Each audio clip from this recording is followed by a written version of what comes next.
గౌరవనీయులు బాలమల్లి సౌండ్ పెంచమని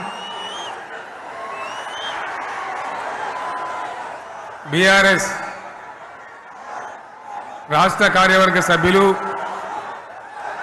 జిల్లా పార్టీ అధ్యక్షులు గౌరవనీయులైన ప్రజాప్రతినిధులు మాజీ ప్రజాప్రతినిధులు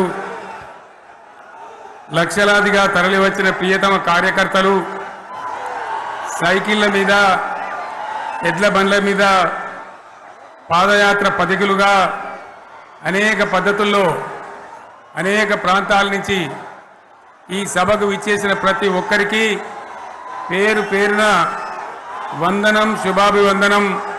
మీ అందరికీ కూడా తెలంగాణ రజతోత్సవ శుభాకాంక్షలు నేను తెలియజేస్తా ఉన్నాను.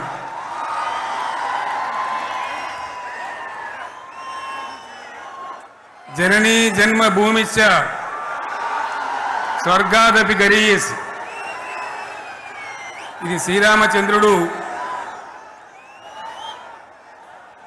లంక మీద యుద్ధం చేసి రావణ సంహారం చేసి అయోధ్యకు తిరిగి రావాలి అనేటువంటి ఆలోచనలో ఉన్నప్పుడు రాముల వారి సోదరుడు లక్ష్మణుడు సహా ఆయన వెంట ఉన్న చాలామంది పెద్దలు లంక చాలా సువర్ణమయంగా ఉంది, అద్భుతంగా ఉంది, మనం ఇంకా అయోధ్యకు ఎందుకు ఇక్కడి నుంచే పరిపాలన చేద్దామని అంటారు.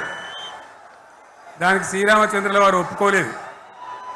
ఆయన చెప్పిన మాట ఏంటంటే, కన్న తల్లిని జన్మభూమిని మించినటువంటి స్వర్గం ఏది కూడా ఉండదు, కాబట్టి మనం అయోధ్యకే తరలిపోవాలని చెప్పి మళ్ళీ అందరిని తీసుకొని అయోధ్యకు రావడం జరిగింది.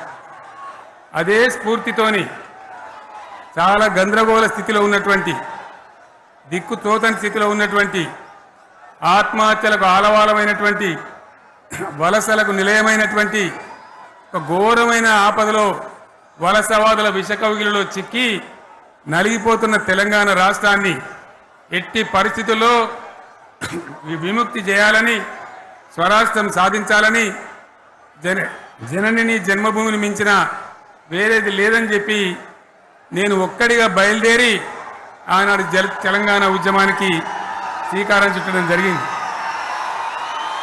25 ఏళ్ల క్రితం, దయచేసి మీరు గొడవ బంద్ చేయాలి ఏమనుకోవద్దు, సభలో చాలామంది ఉన్నారు, లక్షల మంది ఉన్నారు, మీరు ఆపాలి ప్లీజ్. ఒకటే మాట బంద్ చేయాలి, గొడవ బంద్ చేయాలి ప్లీజ్, స్టాప్. సో ఆ విధంగా 25 ఏళ్ల నాడు ఎగిరినటువంటి జెండా ఈ గులాబీ జెండా. చాలా మంది బంద్ చేయాలి ఏ బాబు బంద్ చేయాలి బాబు. ఆ రకంగా ఎగిరిన జెండాను ఎందరో అవమానపరిచింది, ఎన్నో మాటలు అన్నారు, ఎగతాళి చేసిండ్రు, అవహేళన చేసిండ్రు, మకలో పుట్టింది ఉబ్బలో పోతుందని చెప్పిండ్రు. కానీ ఈ జెండా మీ అందరి సహకారంతో, అనేక మంది త్యాగాలతోని, వందలాది మంది ప్రాణ బలిదానాలు కూడా చేయడంతో, అనేక ఉద్యమాలతోని యావత్తు తెలంగాణనే ఒక అద్భుతమైనటువంటి ఉద్యమమై ఎగిసిపడి ఒక సమయం ఎట్లా వచ్చింది, ఒక సమయంలో అంటే తెలంగాణ యావత్తు ఒక పక్కన నిల్చొని బరి గీసి బిడ్డ నా తెలంగాణ అక్కడ పెట్టు అని చెప్పి నిలబడ్డటువంటి సందర్భం మనందరం కూడా సృష్టించినాం. తద్వారా మన లక్ష్యం తెలంగాణ రాష్ట్రాన్ని సాధించుకున్నాం. ఆ తదనంతరం ప్రజలు దీవిస్తే 10 సంవత్సరాల పాటు అద్భుతమైనటువంటి దగదగలాడే తెలంగాణ తయారు చేసి అందరూ బిత్తరపోయే విధంగా, ఆశ్చర్యపడే విధంగా బ్రహ్మాండమైన తెలంగాణ నిర్మాణం చేసుకున్నాం. ఆ విధంగా 25 సంవత్సరాల సుదీర్ఘ చరిత్రను ఈరోజు ఈ వరంగల్ గడ్డ మీద మనం జరుపుకుంటా ఉన్నాం, రజతోత్సవ సందర్భంలో జరుపుకుంటా ఉన్నాం. చాలామంది చాలా రకాల ప్రయత్నాలు చేసినారు. ఇక్కడ కూడా ఇప్పుడు కూడా బ్రహ్మాండమైనటువంటి ప్రయత్నాలు చేస్తూ ఉన్నారు. నేను ఒక్కటే మాట చెప్తా ఉన్నా, ఈ గడ్డకు ప్రత్యేకత ఉంది. ఇది రాణి రుద్రమ్మ ఏలిన వీరగడ్డ, సమ్మక్క సారక్కల పోరుగడ్డ, బమ్మెర పోతన కవితా మాధుర్యం పండించినటువంటి జీవగడ్డ. ఈ వరంగల్ నేలకు నేను వందనం చేస్తా ఉన్నాను. మన అమరవీరులకు శిరస్సు వంచి నివాళులు అర్పిస్తా ఉన్నాను. 1969లో మూగబోయిన తెలంగాణ నినాదానికి తిరిగి జీవం పోసింది ఈ గులాబీ జెండా అని మీ అందరికీ నేను మనవి చేస్తా ఉన్నాను. ప్రజలు పరిపాలన అప్పగిస్తే విధ్వంసమైన తెలంగాణను వికాసం పథంలో నడిపించింది ఈ తెలంగాణ. దానికి కూడా ఈనాడు కరెక్ట్గా 25 ఏళ్ళు నిండుతా ఉన్నాయి. ఆనాడు కొండా లక్ష్మణ్ బాపూజీ గారు ఆశ్రయం ఇస్తే ఏప్రిల్ 27, 2001న జలదృశ్యంలో టీఆర్ఎస్ ఆవిర్భావం తెలంగాణ చరిత్రనే మలుపు తిప్పిన ఒక మహోజ్వల ఘట్టం. పదవుల కోసమో, కులం కోసమో, మతం కోసమో, వ్యక్తుల కోసమో పుట్టలేదు ఈ గులాబీ జెండా. ఇది తెలంగాణ రాష్ట్ర సాధన కోసం పుట్టింది. పదవీ త్యాగాలతోనే మన తెలంగాణ ప్రస్థానం ప్రారంభమయ్యింది. అది ఫలించి మన స్వంత రాష్ట్ర కళ కూడా నెరవేరిందని నేను మనవి చేస్తా ఉన్నా. ఆనాటికి అలుముకున్నటువంటి చీకట్లను పారదోలడానికి, ప్రజల్లో విశ్వాసం కల్పించడానికి, ఆత్మవిశ్వాసాన్ని పెంపొందించడానికి నేను ఒక మాట చెప్పిన ఆ రోజు మీ అందరికీ కూడా గుర్తుండాలి. ఉద్యమం నుంచి వెనక్కి మరలితే, ఉద్యమ జెండాను దించితే నన్ను రాళ్లతో కొట్టి చంపండి అని చెప్పి నేను ఉద్యమాన్ని ప్రారంభించిన విషయం మీ అందరికీ కూడా తెలుసు. ఆ తదనంతరం జరిగినటువంటి స్థానిక పంచాయతీ ఎన్నికల్లో, ఆ తదనంతరం జరిగినటువంటి సిద్దిపేట ఉప ఎన్నికలో ప్రజలు బ్రహ్మాండంగా ప్రాణం పోసి ఊపిరిలిదితే అద్భుతంగా ఉద్యమం ముందుకు పురోగమించిన విషయం మనకు తెలుసు. 60 ఏళ్ల సమైక్య పాలనలో తెలంగాణది ఎంత గోస, ఎంత దుఃఖం, ఎంత వేదన, ఎంత హింస, ఎంత అణిచివేత చూసినామో మనందరికీ కూడా బాగా తెలుసు. గోదావరి కృష్ణనీళ్ళు దక్కకుండా తరలిపోతే తల్లి సనుబాలకు నోచని పిల్లల్లాగా తెలంగాణ బిడ్డలు రోధించారు. కరువుల కాటకాలకు గురయ్యారు. అర్ధరాత్రి కరెంట్లు పెట్టబోయి పాములు గుట్టి, తేలు గుట్టి చాలా భయంకరంగా అనాథల్లాగా చనిపోయినారు. ఆ రకంగా జరుగుతూ ఉంటే ఇక్కడ ఉన్నటువంటి ఆనాడు కాంగ్రెస్లో, టీడీపీలో ఉన్నటువంటి నాయకులు పదవుల కోసం పెదవులు మూసిండ్రు తప్ప ఏనాడు నోరు తీసి కొట్టాడలేదు. గులాబీ జెండా ఎగిరేదాకా కనీసం తెలంగాణ సోయిని కూడా ప్రదర్శించలేకపోయినారు. మీ అందరికీ తెలుసు, తెలంగాణ కోసం అవసరమైన ప్రతి సందర్భంలో పదవులు త్యాగం చేసిన వాళ్ళు బీఆర్ఎస్ బిడ్డలు అని చెప్పి నేను గర్వంగా మనవి చేస్తా ఉన్నా. కానీ పదవుల కోసం తెలంగాణను ఆగం చేసిన వాళ్ళు ఆనాడు ఉన్నటువంటి కాంగ్రెస్ నాయకులు అని చెప్పి కూడా నేను మనవి చేస్తా ఉన్నా. చంద్రబాబు నాయుడు ఆనాడు ముఖ్యమంత్రిగా ఉండి ఎంత ఘోరమంటే హైదరాబాద్ నడిబొడ్డున ఉండే తెలంగాణ గడ్డలో ఉండేటువంటి రాజధానిలో మన శాసనసభలో తెలంగాణ పదాన్ని నిషేధించినాడు. తెలంగాణ అనవద్దని స్పీకర్ ద్వారా రూలింగ్ ఇప్పించినారు. ఇదే జిల్లాకు చెందినటువంటి ప్రణయ్ భాస్కర్ గారు ఆ రోజు ఎమ్మెల్యేగా శాసనసభలో తెలంగాణ అంటే అది నేరమైనట్టుగా పరిగణించి తెలంగాణ పదాన్ని నిషేధించేటువంటి ప్రయత్నం చేసినారు. మిత్రులారా, మీకు అందరికీ చరిత్ర తెలుసు. ఆనాడైనా, ఏనాడైనా, ఈవెన్ ఈనాడైనా తెలంగాణకు విలన్ నంబర్ 1 కాంగ్రెస్ పార్టీ అని మనవి చేస్తా ఉన్నా.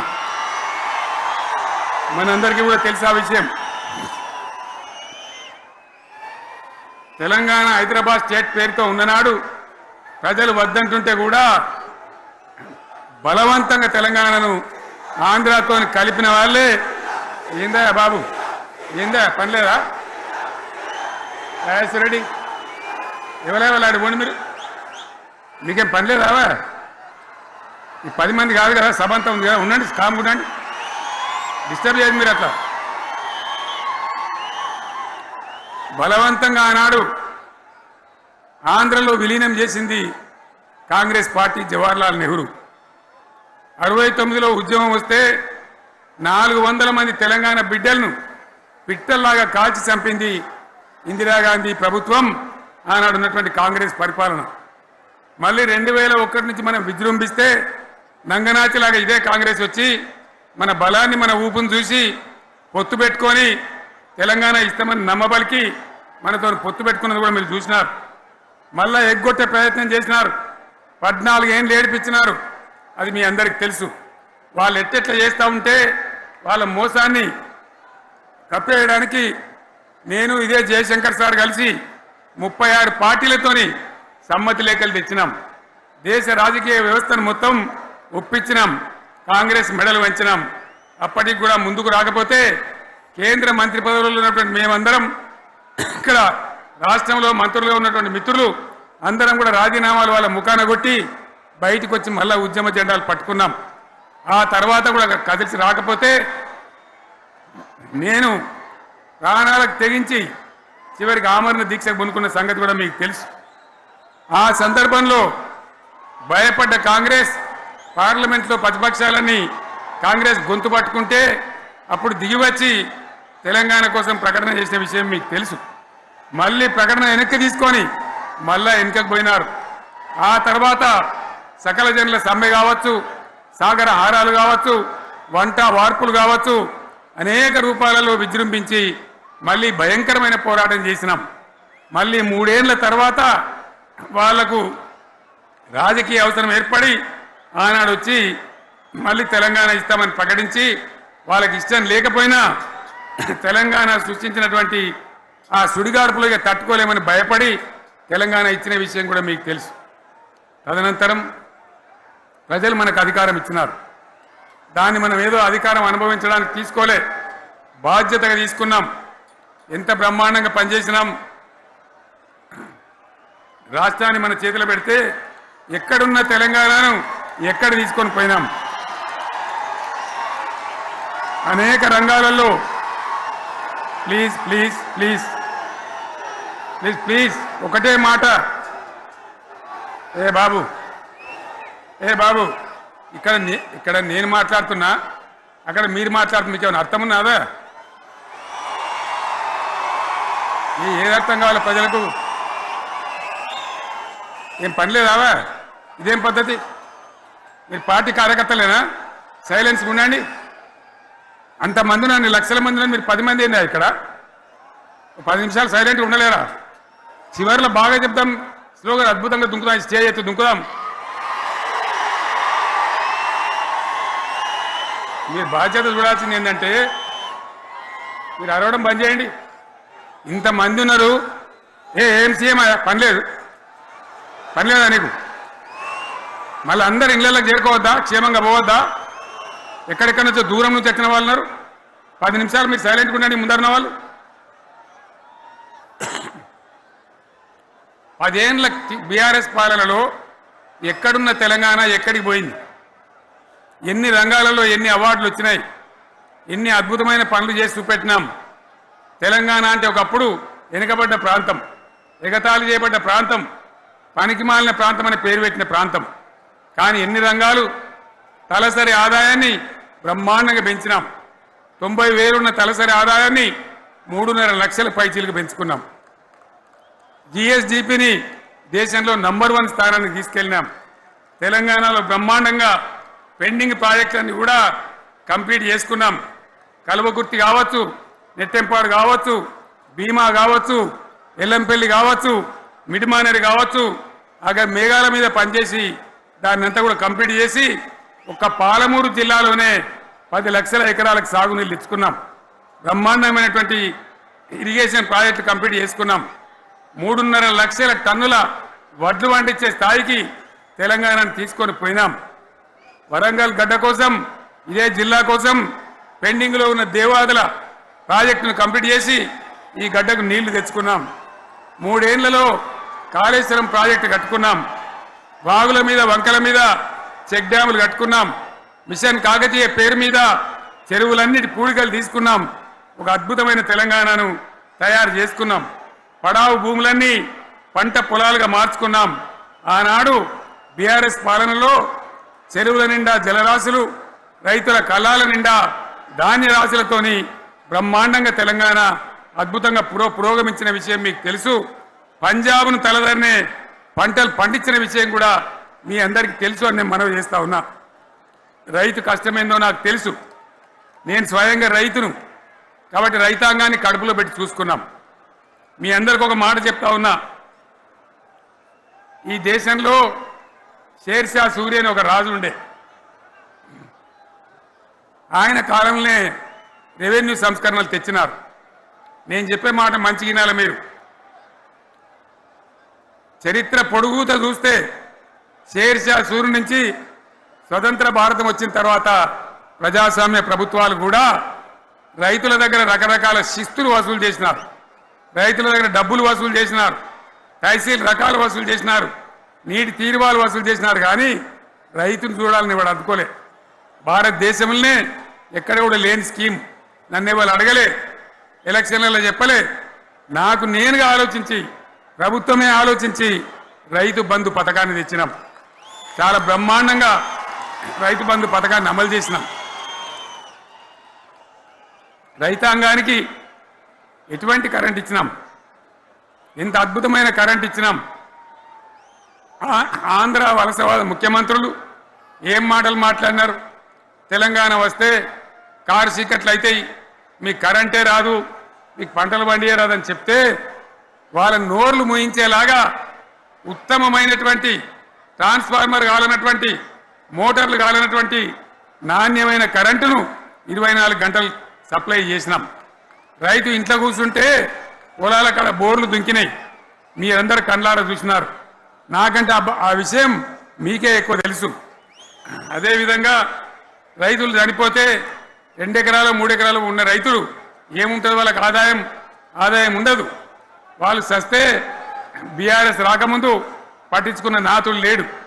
అదే బీఆర్ఎస్ వచ్చిన తర్వాత రైతు బీమా ఇచ్చి వాళ్ళు చనిపోయినాక 8 రోజుల్లోనే వాళ్లకు రైతు బీమా అందే విధంగా ఆనాడు చర్యలు తీసుకున్నాం.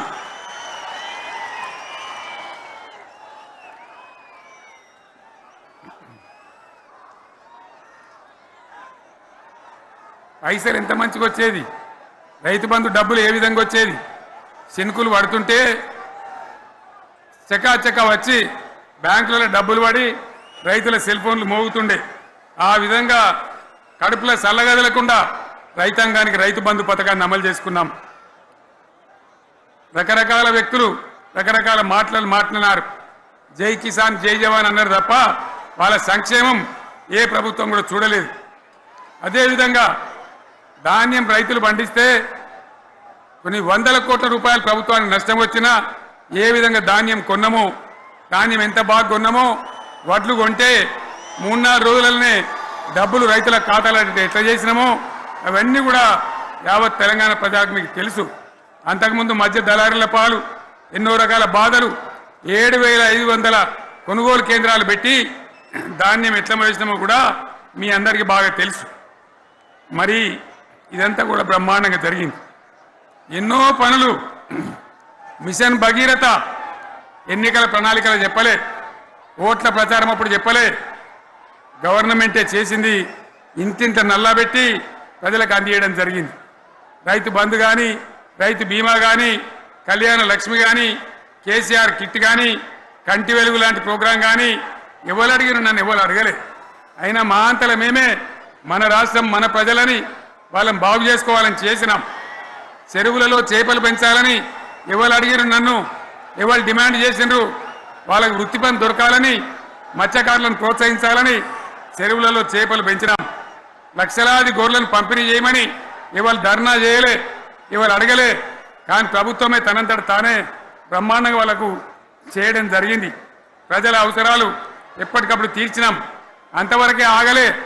పారిశ్రామిక రంగం మీద దృష్టి పెట్టినాం, పెట్టుబడులు ఆకర్షించినాం.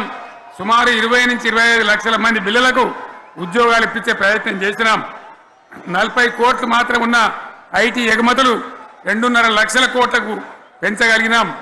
ఐటీ రంగంలో 7 లక్షల మందికి ఉద్యోగాలు కొత్తగా వచ్చినాయి. 1000కి పైగా గురుకులాలు పెట్టినాం. పేద ఇళ్ళ విద్యార్థులకు ఉత్తమమైనటువంటి చదువును అందించినాం. తెలంగాణలో 3 మెడికల్ కాలేజీలు ఉంటే దాన్ని 33 మెడికల్ కాలేజీలు తీసుకొని పోయినాం. ఈ విధంగా అది ఒకటి మాత్రమే కాదు, బీఆర్ఎస్ టైంలో మత కల్లోలం లేదు, కర్ఫ్యూ లేదు, కల్లోలం లేదు, శాంతి భద్రతలన్నీ కూడా బ్రహ్మాండంగా కాపాడి ప్రతి ఒక్కరిని కూడా కాపాడే బాధ్యత తీసుకొని కడుపులో పెట్టుకొని చూసుకున్నాం. ఇవన్నీ కూడా నా డైలాగులు కాదు, నేను చెప్పే స్టోరీలు కాదు. ఇవన్నీ పార్లమెంట్ వేదికగా కేంద్ర ప్రభుత్వం అనేక సందర్భాల్లో వెల్లడించినటువంటి విషయాలు. Reserve bank of India, comptroller general of India వాళ్ళు వెల్లడించినటువంటి అధికారమైనటువంటి లెక్కలని చెప్పి కూడా నేను మీకు మనవి చేస్తా ఉన్నా. ఇవన్నీ జరిగినాయి. ఇప్పుడు నేను చెప్పిందంతా కూడా మీ కళ్ళ ముందరనే జరిగింది. మరి కాంగ్రెస్ వచ్చి ఏడాదిని అర్థమా? మరి ఏం మాయరోగం వచ్చే, ఏం బీమార్ వచ్చే, ఏమేమి చెప్పిరి, ఎన్నెన్ని చెప్పిరి? మీకు కావాల్సింది ఇదే కదా, చెప్తా. ఇక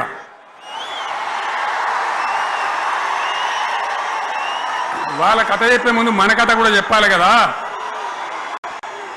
ఏమేం మాటలు మాట్లాడినరు?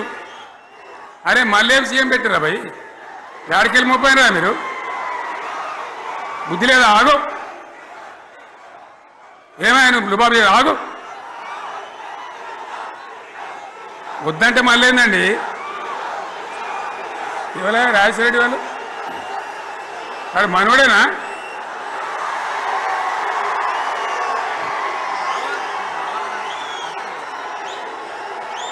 ఎన్నెన్ని మాటలు చెప్పిరి. వరుస బట్టి గోల్మాల్ దింపుట్ల కాంగ్రెస్ను మించిన వాళ్ళు లేడు, అబద్ధాలు చెప్పుట్ల కాంగ్రెస్ను మించిన వాళ్ళు లేడు. ఎన్ని చెప్పిరి? ఇక్కడ ఉన్నోళ్ళు జాలరని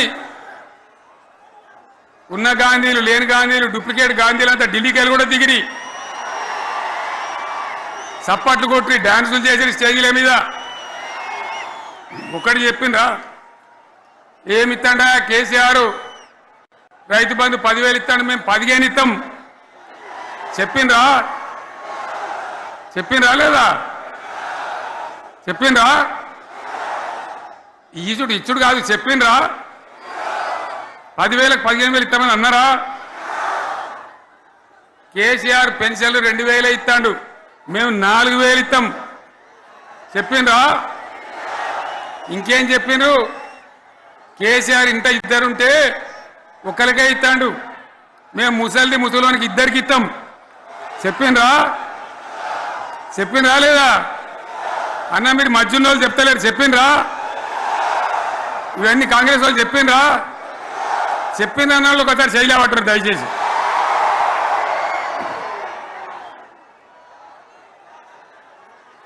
దివ్యాంగులకు కేసీఆర్ 4,000 ఇస్తాడు పెన్షను, మేము 6,000 ఇస్తామండి అన్నారా?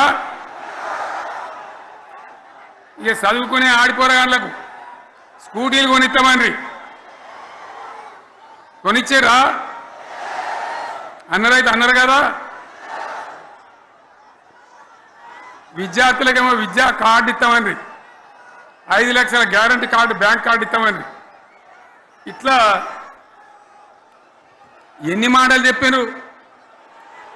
ఇక ఉరుకురి ఒకరినికోడు ఉరుకురి 2 లక్షల లోన్ తెచ్చుకొని డిసెంబర్ 9 నాడే కథం, ఒక కలంపోడుతోనే కథం అన్నరా? అన్నరా? మరి చేసిండ్రా? చెయ్యలే. ఇక వడ్లు కొంటే ఒక వడ్లు కాదు, ఆనాడు మనమే కొనుగోలు కేంద్రాలు పెట్టి కనీసం మద్దతు ధర వచ్చేటట్టుగా మొలకొచ్చినా తడిసిపోయినా రంగు మారినా రైతులు కాబట్టి మన బిడ్డలు కాబట్టి గవర్నమెంట్కు 500 కోట్లు నష్టం వచ్చినా సరే మొత్తం కొనురు రాని నేను చెప్పినా కొనిపించిన. బాధ కాలే. వాళ్ళు ఏం చెప్పినారు? పబ్లిక్ను బోల్తా కొట్టేయడానికి మేము క్వింటాల్కి 500 బోనస్ ఇస్తాం, మక్కలకి ఇస్తాం, వడ్లకి ఇస్తాం, ప్రతి పంటకి ఇస్తాం. చెప్పిండ్రా? ఇటువంటివి చెప్పుడే కాదు, వీటితోని ఇంకొక 420 హామీలు చెప్పారు. వాళ్ళ నోటికి మొక్కాలే. కళ్యాణ లక్ష్మి కేసీఆర్ 1,00,000 రూపాయలు ఇస్తాడు, మేము వస్తే తులం బంగారం కూడా కల్పిస్తామని అన్నారా? ఏమన్నా నత్తందా?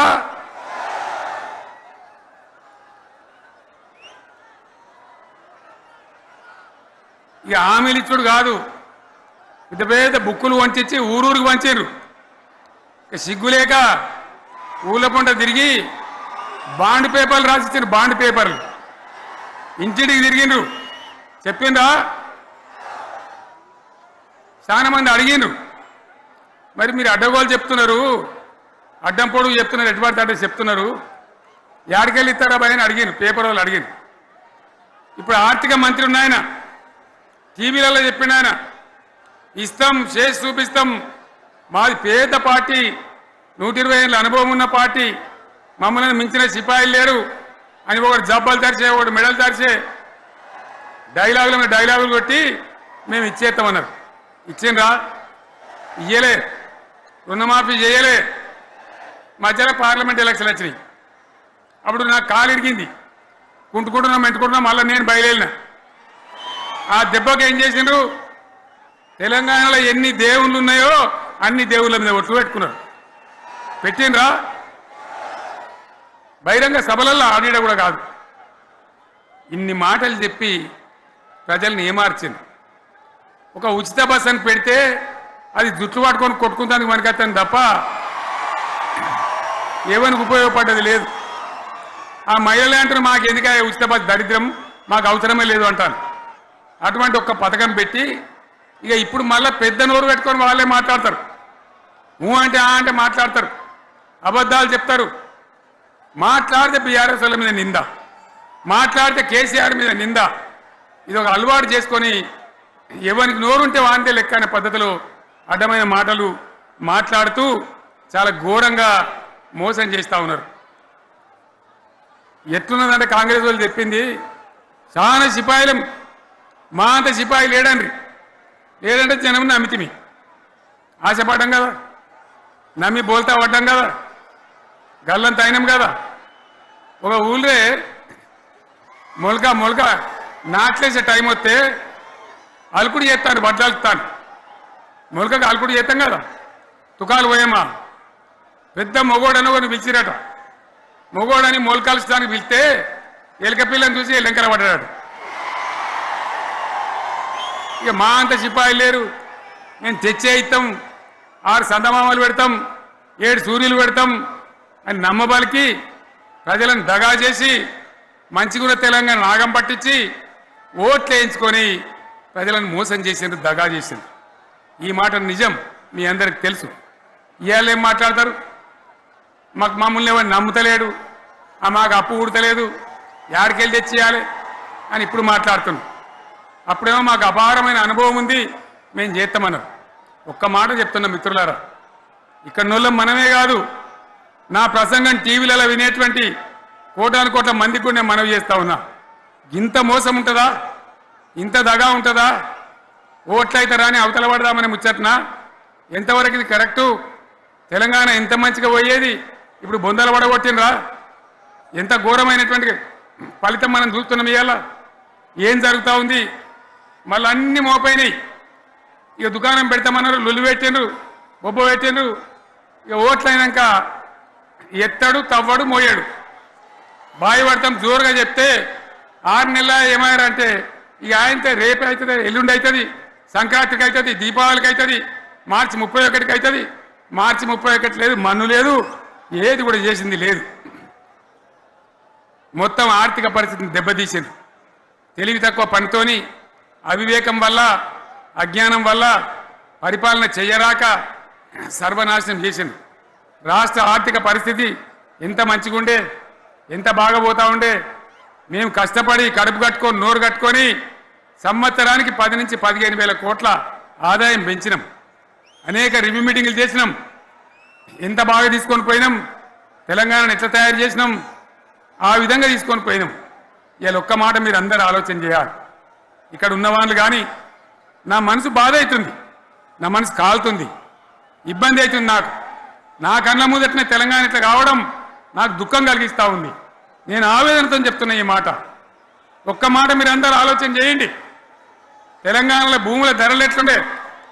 కేసీఆర్ ముఖ్యమంత్రి ఉన్నప్పుడు, బీఆర్ఎస్ రాజ్యం చేసినప్పుడు భూముల ధరలు ఎట్లుండే? ఆనాడు కొనేటోళ్ళు ఎక్కువ ఉండిరి, అమ్మేటోళ్ళు తక్కువ ఉండిరి. ఇవాళ ఆపతికి అమ్ముకుందామంటే భూములు కొనేటోడున్నాడా? అడుగుతున్నా భూముల ధరలు ఎక్కడికి పోయినాయి? ఎవరికన్నా 5 ఎకరాలు డాంబర్ పక్కకుంటే నేను 5 కోట్ల మనిషిని, నేను కోటీశ్వరుని అనే ధైర్యంలో రైతులు ఉండరు. ఇవాళ అడిగేటోడు ఉన్నదా? ఒక్కటే ఏడాదిలో గింత గల్లంత అవుతుందా? కేసీఆర్ పక్కకు పోగానే ఇంత ఆగమవుతుందా? ఇంకో మాట నేను అడుగుతా ఉన్నా. కరెంటును 35 ఏళ్ళు బాధపడ్డాం. నా బావి కాడ కూడా మోటార్లు కాలినాయి. బీఆర్ఎస్ వచ్చినాక, నేను ముఖ్యమంత్రి అయినాక ఒక్కటే ఏడాది బావులా దాన్ని చక్కగా చేసి 24 గంటల కరెంటు ఇయ్యలే, నడవలే. రెప్పపాటు కూడా కరెంటు పోకుండా 24 గంటల కరెంటు తేలేదా? మరి మా అంత సిపాయిలు లేరంటే కేసీఆర్ మంచిగా ఇచ్చిన కరెంటు మీకెందుకు ఇయ్యే శాతం అయితే లేదు అని చెప్పి నేను అడుగుతా ఉన్నా. తెలంగాణ ప్రజల పక్షాన్ని అడుగుతా ఉన్నా. ఎందుకు ఇలా ప్రజల గోస ఉంచుకుంటా ఉన్నారు? మళ్ళా మోటార్లు కాలుతున్నాయి, ట్రాన్స్ఫార్మర్లు కాలుతున్నాయి, లంచాలు పెరుగుతున్నాయి. అది శాతం అయితే లేదా? మళ్ళీ ఇలా తెలంగాణ పోవన్నా మోటార్ పెట్టడానికి? ఏం దౌర్భాగ్యం ఇది! ఎటువంటి శని నెత్తి మీద పెట్టుకున్నాం మనం. మీరందరూ ఆలోచన చేయాలి. భూముల ధరలు ఎటుపోయినాయి, కరెంట్ ఎక్కడ ఎవడెత్తుకపోయా? మిషన్ భగీరథ అసెంబ్లీలో నిలబడి ఛాలెంజ్ చేసిన నేను.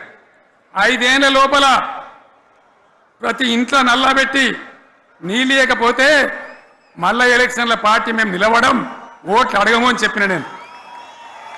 ఎవరు చెప్పాలి? దమ్మున్నోడే చెప్పాలి. చేసి చూపించినాం, నడిపించినాం.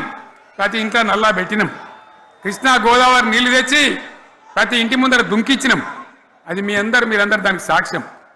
ఇలాగా మంచినీళ్ళు కట్నే ఇల్లు పెట్టినపోయి ఉన్న పథకం కేసీఆర్ హయాంలోనే అయిపోయింది. ఇంకా మంచినీళ్ళు కూడా ఇయ్యే శాతం అయితే లేదా? మేము ఇంత సిపాయిలం అంత సిపాయిలం అని ఎగిరెగిరి దుంకితే మాట్లాడితే మంచినీళ్ళు ఇచ్చే కూడా శాతం అయితే లేదా? మంచినీళ్ళు పోతాయి, కరెంటు పోతుంది, వడ్లు కొనే దిక్కు లేదు. వడ్లు కొంటానరా? కళ్ళాల కాడ 15 రోజులు వడ్లు కొనే దిక్కు లేదు, అడిగే దిక్కు లేదు. సర్కారు కొనకపోతే దిక్కుమాలని దేవుడా అని ప్రైవేట్ మిల్లర్లకు అమ్ముకుంటున్నాం. మళ్ళీ అక్కడ దళారీలు, అక్కడ దోపిడీ, మళ్ళీ రైతాంగం దోపిడీకి గురి అవుతున్నది. మళ్ళీ 2014 కంటే ముందటి పరిస్థితులు వస్తూ ఉన్నాయి. ఆ విధంగా ఎందుకు జరుగుతూ ఉంది? ఇది ఎవరి అసమర్థత? కాంగ్రెస్ ప్రభుత్వం యొక్క అసమర్థత కాదా? ఈ కాంగ్రెస్ కాటేయడం కాదా? నేను ఒక్కటే మాట మిమ్మల్ని కోరుతా ఉన్నా, ప్రజలకు నేను అడుగుతా ఉన్నా. పేదలు గుడిసెలు వేసుకుంటారు, ప్రభుత్వ జాగాలలో పాపం తెలిసి తెలియక కొన్ని వేసుకుంటారు. బీఆర్ఎస్ గవర్నమెంట్లో హైదరాబాద్తో సహా, వరంగల్తో సహా అనేక పట్టణాలలో, అనేక ప్రాంతాలలో రాష్ట్ర వ్యాప్తంగా లక్షలాది మందికి మేము పట్టాలు ఇచ్చినాం. బుల్డోజర్లు పెట్టి, జేసీబీలు పెట్టి మేము చెరువులలో పూడికెళ్ళి తీస్తే వీళ్ళేమో హైడ్రా అని మన బొందా అని పెట్టి పేదల ఇండ్లు కూడా కొడతా ఉన్నారు. ఆనాడు చెరువు పూడికెళ్ళి తీసిన బుల్డోజర్లు ఇలా పేదల ఇండ్లు కూడా కొడతా ఉన్నాయి. ఇవన్నీ మనం చూస్తూ ఉన్నాం. చూసి మౌనంగా ఉందామా, కొట్లాడదామా, ఏం చేద్దాం అనేది మనం ఆలోచించే సమయం వచ్చింది.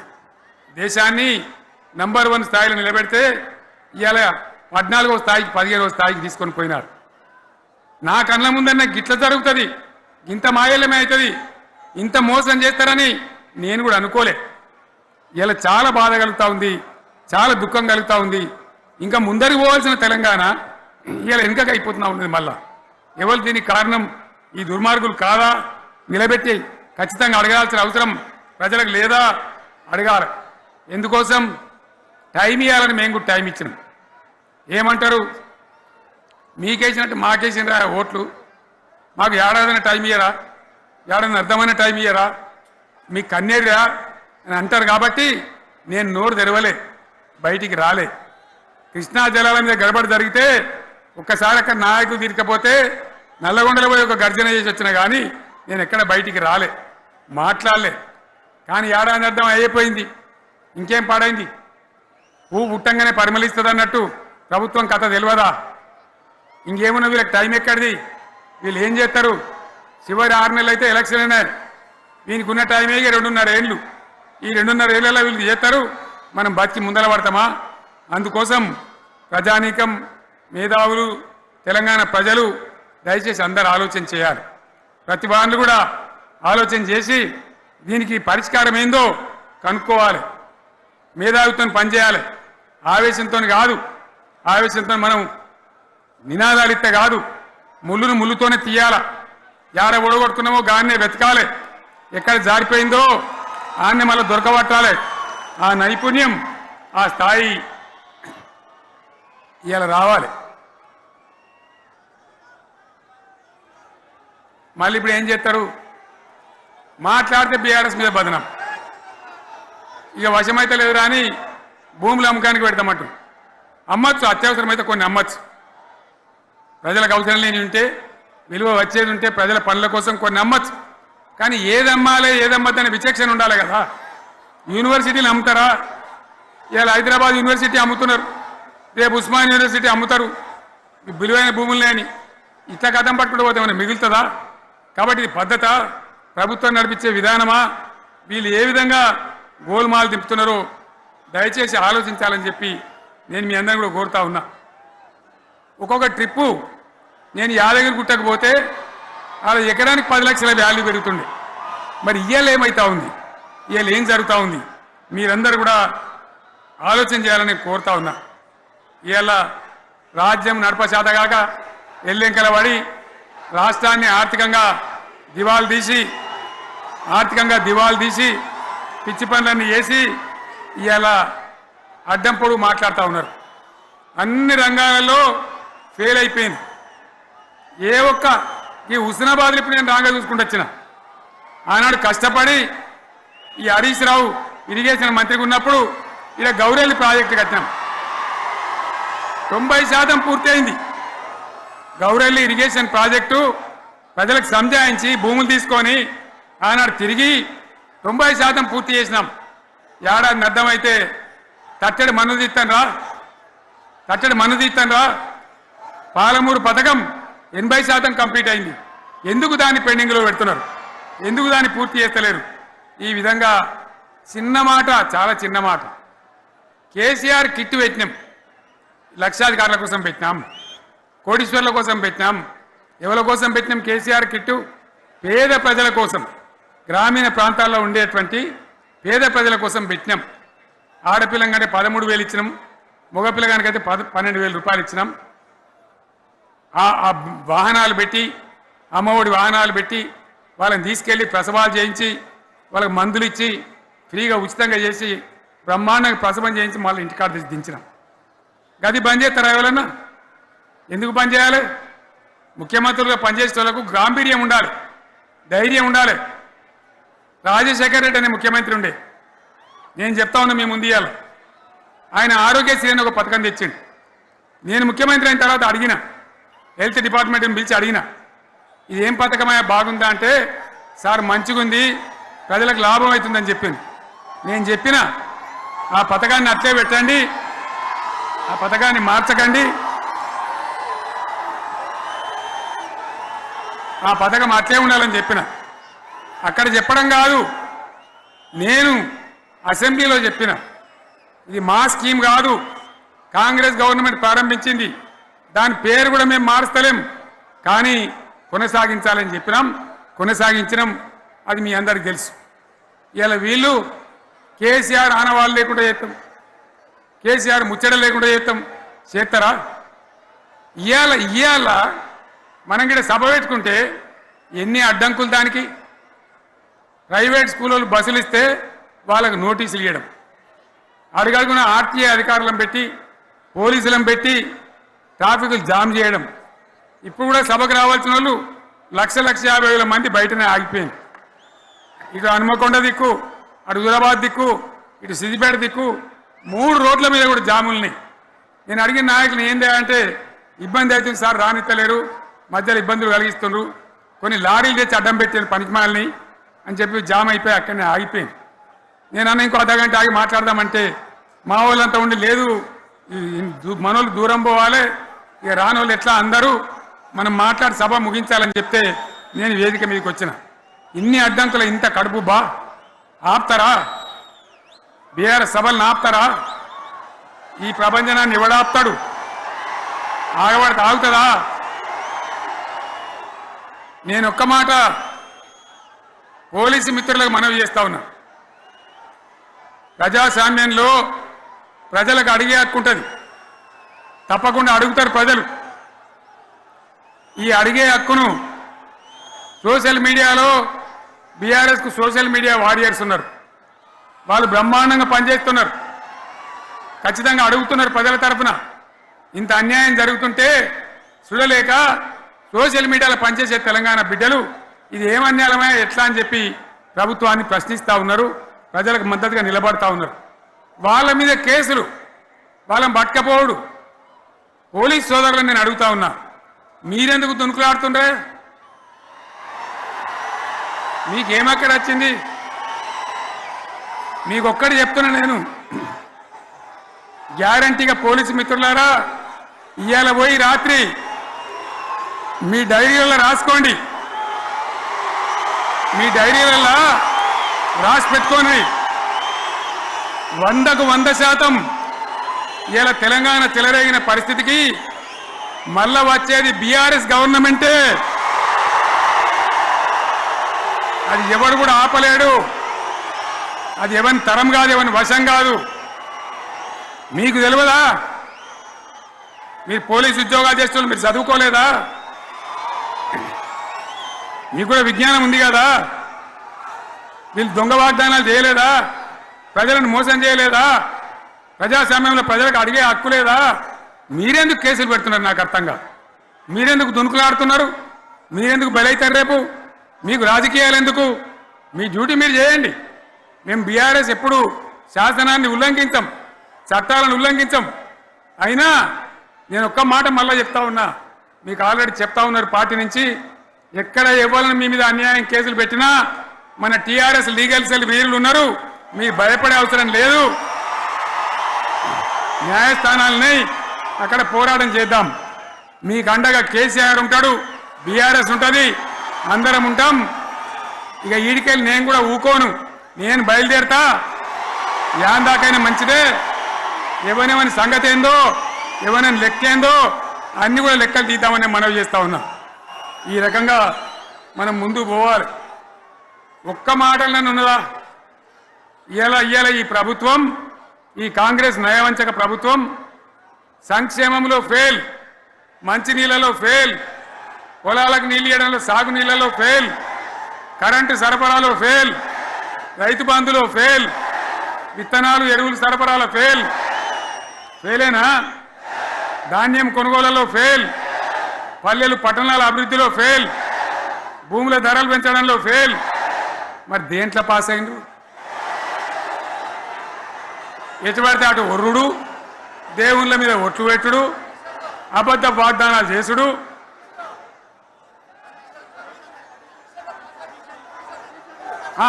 కమిషన్ అట 20-30% కమిషన్లు తీసుకున్నాడు, సంచులు నింపుడు, సంచులు మోసుడు.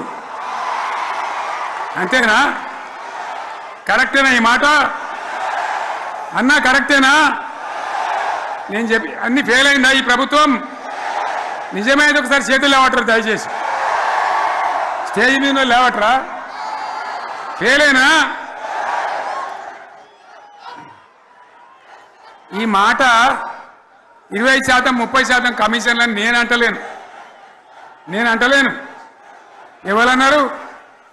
స్వయంగా ఆర్థిక మంత్రి చాంబర్కు పోయి 200 మంది కాంట్రాక్టర్లు వాళ్ళు లొల్లిపెట్టి మమ్మల్ని 20-30% కమిషన్ అడుగుతుండ్రు, ఇది ఏమన్యాయం అని చెప్పి సెక్రటేరియట్లో చెప్పిన మాట నేను చెప్తా ఉన్నా.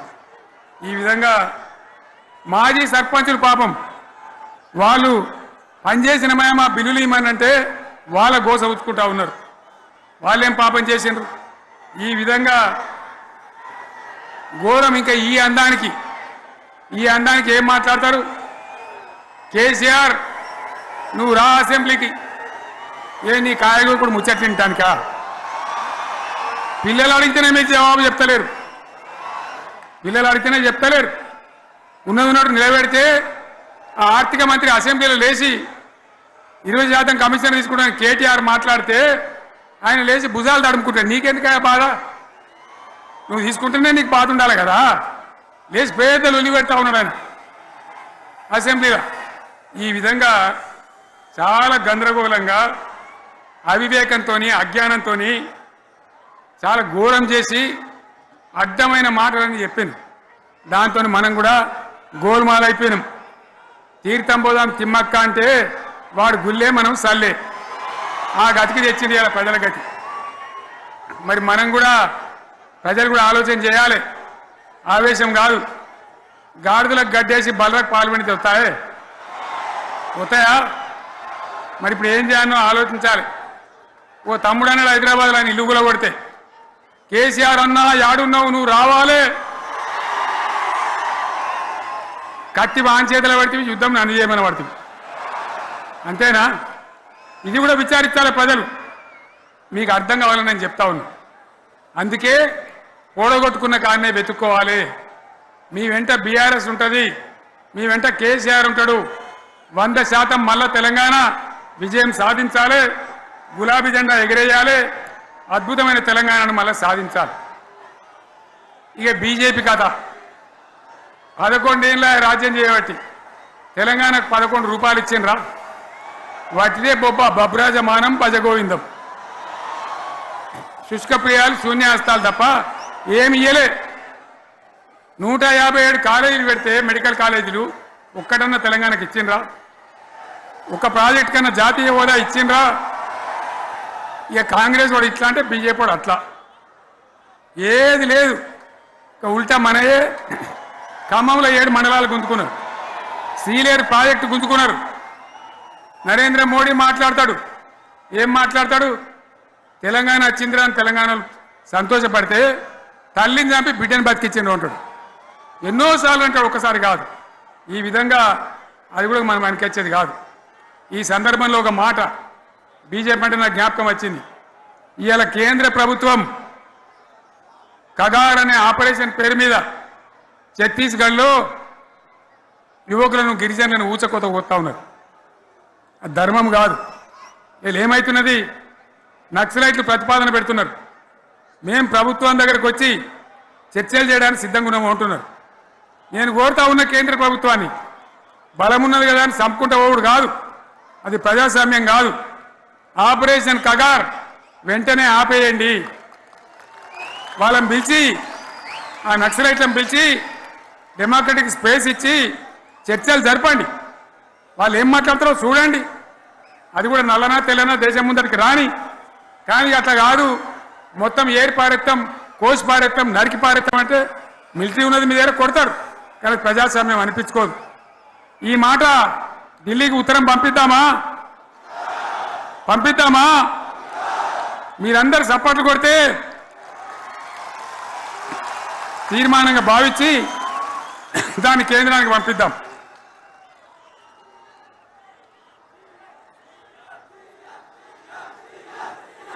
ఇక్కడ 30 ఈ సందర్భంలో ఈ రజతోత్సవ వేళ నేను మీ అందరికీ, ఇక్కడ ఉన్న వాళ్ళకు, సభలో లేని వాళ్లకు, టీవీలో నా మాటలు వినే వాళ్లకు, యావత్తు తెలంగాణ సమాజానికి బీఆర్ఎస్ గులాబీ జెండా రజతోత్సవ శుభాకాంక్షలు మరొకసారి తెలియజేస్తూ, మీరందరూ కూడా ధైర్యంగా ఉండండి. మళ్ళీ బీఆర్ఎస్ తెచ్చుకుందాం, బ్రహ్మాండమైన పరిపాలన అందించుకుందాం. వీళ్ళు జరగొట్టేటివన్నీ మళ్ళీ మంచిగా చేసుకుందాం, బ్రహ్మాండంగా ముందుకు పోదాం, పురోగమించుదాం. ఒక అద్భుతమైన తెలంగాణ, ప్రతి వ్యక్తి ముఖంలో చిరునవ్వులు చిందించే తెలంగాణ తయారు చేసుకుందామని చెప్పి మీ అందరికీ మనవి చేస్తూ, ఇంత పెద్ద ఎత్తున ఈ సభకు గవర్నమెంట్ వచ్చిన ఏడాది నరలోనే మీరు కదిలి వచ్చిందంటే మీరు కూడా ఒక నిర్ణయానికి వచ్చినట్టు కనబడుతూనే ఉంది. ఓట్లు ఎప్పుడు వస్తాయని చూస్తాను. నేను ఇంకో మాట చెప్పాలి, ముఖ్యమైన మాట ఏంటంటే, వీళ్ళు అక్కడిక్కడ ఎందుకైనా మీరు లేచొచ్చిండ్రు ఫోటోల కోసం.